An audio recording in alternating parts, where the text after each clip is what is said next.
Hello everyone, welcome to class number 11 of the chapter data structure.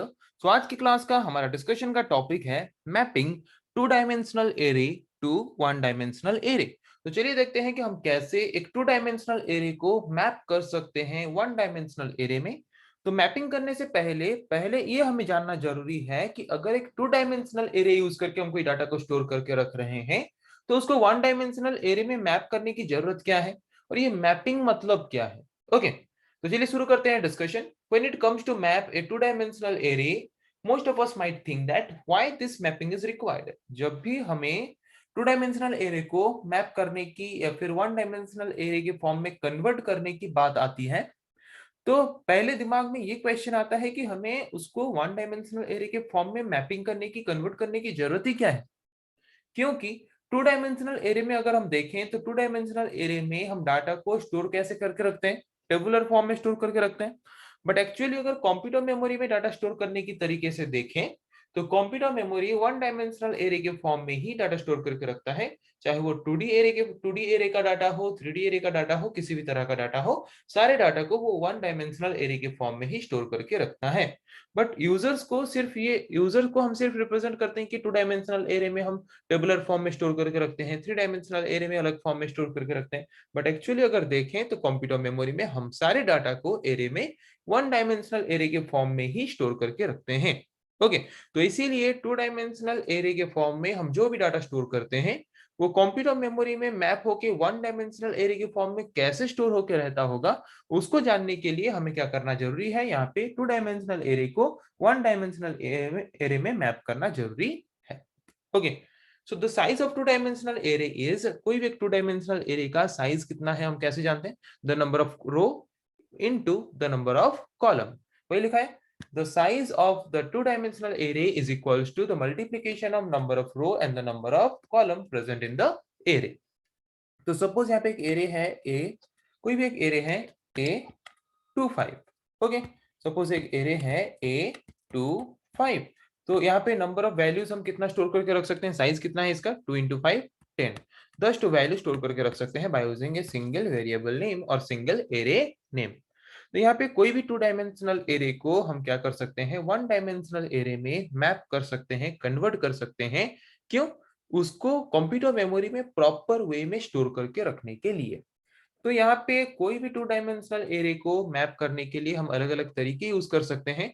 जैसे कि आप यहाँ पे एक एग्जांपल देख सकते हो, 3x3 का एक टू डायमेंशनल एरे है। First 3 represent the number of row and second 3 represent the number of column. तो यहाँ पे जो 3A33 या फिर जो एरे है 3 3 मतलब 3 रो 3 कॉलम वाला, तो इस पर्टिकुलर एरे को हमें क्या करना है, मैप करना है वन डायमेंशनल एरे में, कंप्यूटर मेमोरी में इसको स्टोर करके रखने के लिए। तो चलिए देखते हैं कि किस किस तरह से हम एक टू डायमेंशनल एरे को मैप कर सकते हैं वन डायमेंशनल एरे में। तो यहाँ पे आप डायग्राम देख सकते हो, ये है नंबर ऑफ कॉलम, ये है नंबर ऑफ रो, और नंबर ऑफ रो को रिप्रेजेंट करता है फर्स्ट वाला part and number of column को रिप्रेजेंट करता है सेकेंड वाला पार्ट। ओके, तो यहाँ पे देखते हैं कि हम अगर एक टू डायमेंशनल एरे को वन डायमेंशनल एरे में क्यों मैप करना चाहते हैं। ये पता चला कि कंप्यूटर मेमोरी में हम एरे के फॉर्म में जो भी डाटा स्टोर करते हैं उसको वो स्टोर करके रखता है किस फॉर्म में, वन डायमेंशनल एरे में। तो चाहे वो टू डायमेंशनल एरे हो, थ्री डायमेंशनल एरे हो, किसी भी तरह का एरे हो, उसको हमें क्या करना पड़ता है, वन डायमेंशनल एरे में मैप करना पड़ता है या फिर कन्वर्ट करना पड़ता है जब भी उसके डाटा को हम कंप्यूटर मेमोरी में स्टोर करके रखना चाहते हैं। तो दो अलग अलग तरह के तरीके हैं, दो अलग अलग तरह के टेक्निक्स हैं जिनको यूज करके हम क्या कर सकते हैं, कोई भी टू डायमेंशनल एरे में स्टोर हुआ डाटा को वन डायमेंशनल एरे के फॉर्म में मैप करके स्टोर करके रख सकते हैं।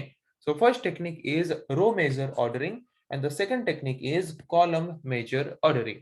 तो फर्स्ट हम देखते हैं कि रो मेजर ऑर्डरिंग वाला टेक्निक यूज करके हम कैसे एक पर्टिकुलर टू डायमेंशनल एरे में स्टोर किए गए डाटा को वन डायमेंशनल एरे के फॉर्म में मैप कर सकते हैं या फिर कन्वर्ट कर सकते हैं। तो जैसे कि इस डायग्राम को देखते हैं, तो यहाँ पे देख सकते हो ये एक टू डायमेंशनल एरे है जहां पे ये है फर्स्ट रो, ये है सेकंड रो, ये है थर्ड रो। सो रो मेजर ऑर्डरिंग में हम क्या करते हैं, फर्स्ट रो को पहले वन डायमेंशनल एरे में रिप्रेजेंट करते हैं, फिर उसी सेम रो में हम सेकंड रो को रिप्रेजेंट करते हैं, उसी सेम में फिर हम थर्ड रो को भी रिप्रेजेंट करते हैं। तो यहाँ पे आप देख सकते हो in row major ordering all the rows of the two dimensional array are stored into the memory contiguously. एक पर्टिकुलर टू डायमेंशनल एरे में जितने भी रो हैं, सारे रो को हम क्या करते हैं, रो मेजर ऑर्डरिंग में एक सिंगल कॉन्टिजियस मेमोरी लोकेशन में स्टोर करके रखते हैं। जैसे कि आप नीचे यहाँ पे देख सकते हो, हमने बनाया था यहाँ पे ये एक एरे है, तो यहाँ पे फर्स्ट रो क्या है, 0 0 0 1 0 2, तो यहाँ पे आप देख सकते हो 0 0 0 1 0 2 है। फिर सेकंड रो क्या है, 1 0 1 1 1 2, तो यहाँ पे फिर फर्स्ट सेकंड रो आ जाएगा 1 0 1 1 1 2। फिर थर्ड रो क्या है, 2 0 2 1 2 2, तो यहाँ पे देख सकते हो लास्ट में है 2 0 2 1 2 2।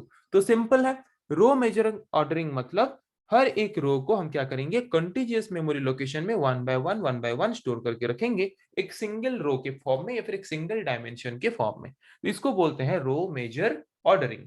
सो रो मेजर ऑर्डरिंग में क्या होता है, first row of the array is stored into the computer memory completely, then the second row of the array is stored into the memory completely and until the last row. Okay, first row में जितने भी record, जितने भी values हैं, सारे values को पहले store करेंगे, फिर सेकंड रोज के सारे वैल्यूज को स्टोर करेंगे, फिर थर्ड रो के सारे वैल्यूज को स्टोर करेंगे। इस फॉर्म में एक एक रो को हम क्या करेंगे, कंटिजियस मेमोरी लोकेशन में स्टोर करते करते जाएंगे, जिसके द्वारा टू डायमेंशनल एरे हमारा इजीली वन डायमेंशनल एरे में मैप हो जाएगा या फिर कन्वर्ट हो जाएगा। यहाँ पे देख सकते हो, यहाँ पे फर्स्ट हम इस रो को स्टोर करेंगे, इस रो के सारे डाटा को स्टोर करने के बाद फिर नेक्स्ट रो के सारे डाटा को स्टोर करेंगे, फिर इसको स्टोर करके रखने के बाद फिर नेक्स्ट रो के सारे डाटा को स्टोर करके रखेंगे। इस फॉर्म में हम क्या करते हैं, रो मेजर ऑर्डरिंग यूज करके टू डायमेंशनल एरे के सारे डाटा को सिंगल डायमेंशन के फॉर्म में या फिर सिंगल वन डायमेंशनल एरे के फॉर्म में रिप्रेजेंट करते हैं मेमोरी में।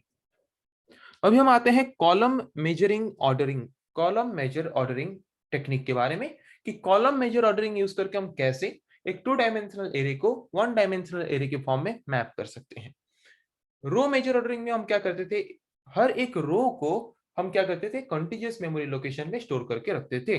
बट रो मेजर ऑर्डरिंग की जगह पे अगर हम कॉलम मेजर ऑर्डरिंग यूज करके कोई भी टू डायमेंशनल एरे को वन डायमेंशनल एरे में मैप करेंगे, तो वहां पे क्या होगा, एक पर्टिकुलर कॉलम के सारे डाटा को पहले स्टोर करेंगे, फिर और एक पर्टिकुलर कॉलम के सारे डाटा को स्टोर करेंगे, फिर और एक कॉलम के सारे डाटा को कंटिन्यूअसली स्टोर करेंगे। मतलब A11 A21 A31, फिर A12 A22 A32, फिर A13 A23 A33। जिस तरह के टेक्निक यूज करके हम क्या करते हैं, हर एक कॉलम बाय कॉलम डाटा को कंटिन्यूअस मेमोरी लोकेशन में स्टोर करते हैं, उस तरह के ऑर्डरिंग को, उस तरह के टेक्निक को बोलते हैं column major ordering.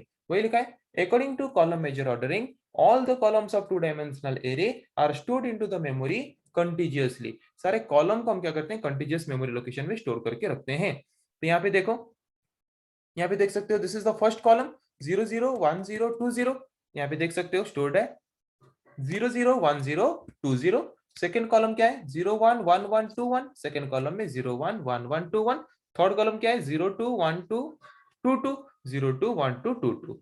Column by column वो क्या करेगा, कंटिजियस मेमोरी लोकेशन में स्टोर करके रखेगा। कौन, कॉलम मेजर ऑर्डरिंग वाला टेक्निक। ओके, जिस टेक्निक को यूज करके हम क्या कर सकते हैं, कॉलम बाय कॉलम, हर एक कॉलम के बाद और एक कॉलम को कंटिजियस मेमोरी लोकेशन में मैप करके रख सकते हैं, एक टू डायमेंशनल एरे को वन डायमेंशनल एरे के फॉर्म में रिप्रेजेंट करने के लिए। तो पता चला कि क्या है दो अलग अलग तरह के टेक्निक्स जिनको यूज करके हम क्या कर सकते हैं, कोई भी टू डायमेंशनल एरे को वन डायमेंशनल एरे के फॉर्म में मैप कर सकते हैं, ताकि वो क्या कर सके, वन डायमेंशनल एरे के फॉर्म में सारे डाटा को कंटिजियस मेमोरी लोकेशन में स्टोर करके रख सके। ओके, तो अब तक तो हमने पढ़ा एरे क्या है, टाइप्स ऑफ एरे क्या है, एक टू डायमेंशनल एरे को वन डायमेंशनल एरे में मैप करने के लिए क्या क्या टेक्निक्स यूज कर सकते हैं, किस तरह के टेक्निक्स को यूज करके हम कैसे मैप कर सकते हैं। अब तक तो इतने टॉपिक के बारे में हमने डिस्कस किया। अभी हमारा नेक्स्ट डिस्कशन का टॉपिक है calculating the address of the random element of A two dimensional array. कोई भी एक टू डायमेंशनल एरे है जिसमें हमने multiple number of value store करके रखा है, तो वहां पे कोई भी एक पर्टिकुलर रैंडम एलिमेंट का, कोई भी एक पर्टिकुलर एलिमेंट का एड्रेस अगर हम कैलकुलेट करना चाहते हैं, तो कैसे कैलकुलेट कर सकते हैं, उसके बारे में अभी हम डिस्कस करेंगे।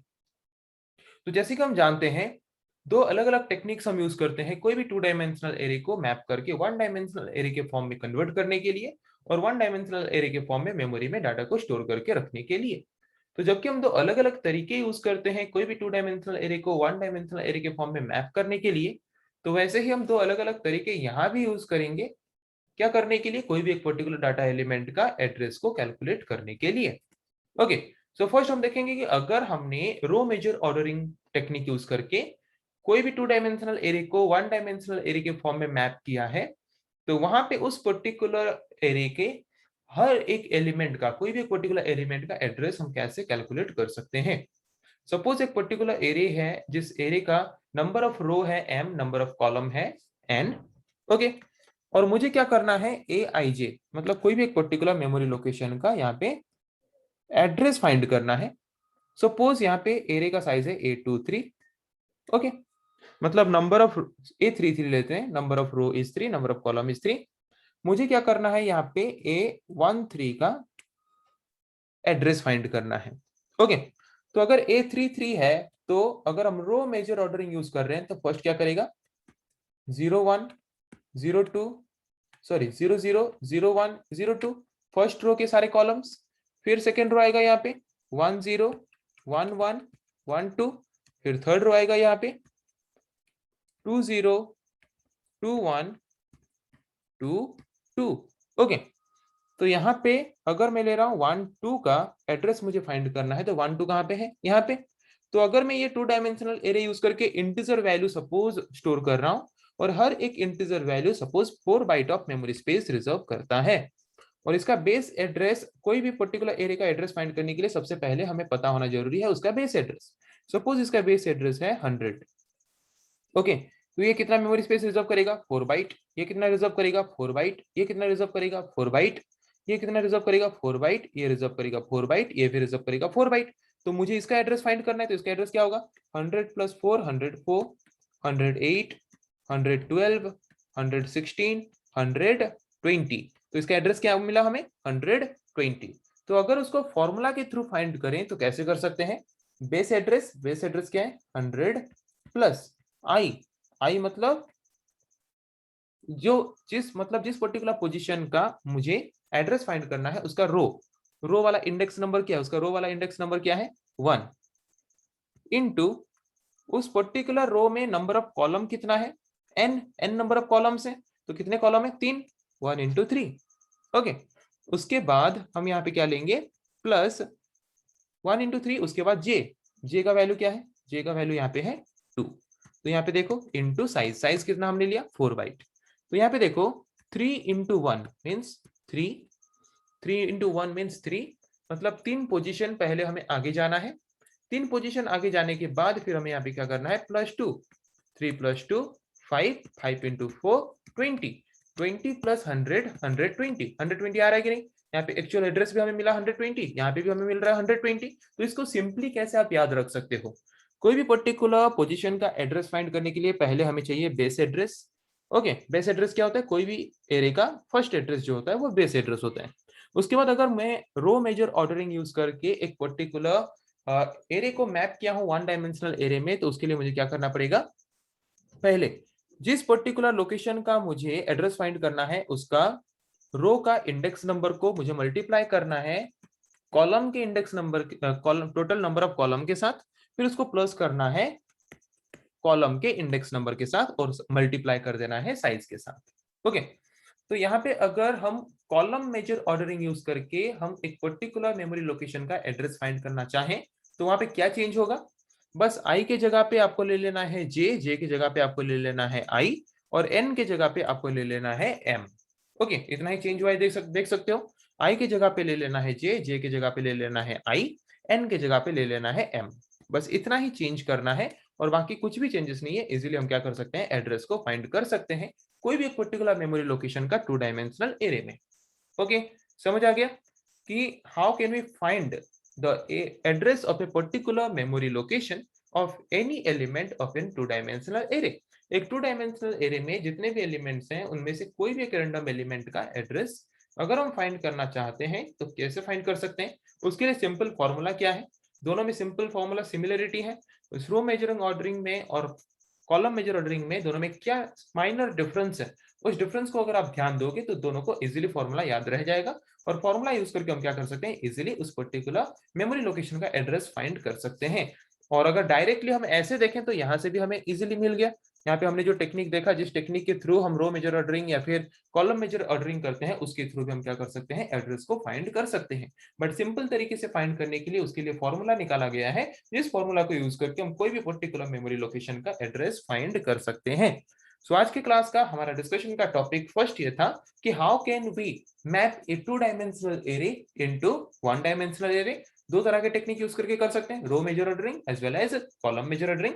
फिर हमने देखा how can we find the address of any random element in a 2 dimensional array. कोई भी 2 डायमेंशनल एरे में कोई भी एक रैंडम एलिमेंट का एड्रेस हम कैसे फाइंड कर सकते हैं। सो अगर रो मेजर ऑर्डरिंग यूज करें तो उसका base address plus I into n plus j into size of each element. अगर हम कॉलम मेजर ऑर्डरिंग यूज कर रहे हैं तो बेस एड्रेस प्लस i की जगह पे हम लेंगे j, n की जगह पे हम लेंगे m और j की जगह पे लेंगे i इंटू साइज। बस इतना सिंपल फॉर्मूला अगर यूज करेंगे हम इजीली क्या कर पाएंगे, कोई भी एक पर्टिकुलर डाटा एलिमेंट का एड्रेस हम आइडेंटिफाई कर पाएंगे एक 2 डायमेंशनल एरे से। सो आई थिंक आज के क्लास में जिस टॉपिक के बारे में हमने डिस्कस किया आप लोगों को समझ आ चुका है। नेक्स्ट क्लास में हम डिस्कस करेंगे ऐसे और कुछ टॉपिक्स के बारे में। आज के लिए इतना ही। Thank you.